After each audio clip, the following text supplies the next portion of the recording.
Merhaba İstanbullu gelin seyircisi. Şu an sevdiğiniz dizi nasıl izleniyor? Analiz videosunu çekiyorum.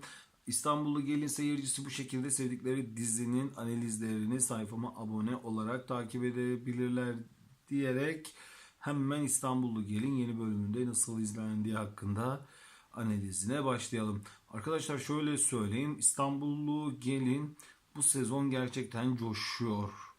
Coşuyor, ciddi anlamda da coşuyor arkadaşlar.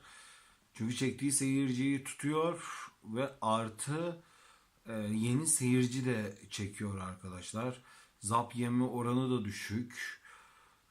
Genel olarak yeni bölümü de güzel başladı. Seyirci ilgisini de iyi çekti arkadaşlar.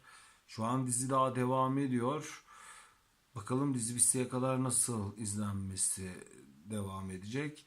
Ama genel olarak toparlarsam İstanbullu Gelin şu an son bölümünde iyi izleniyor arkadaşlar. Genel analiz videosunda görüşmek üzere.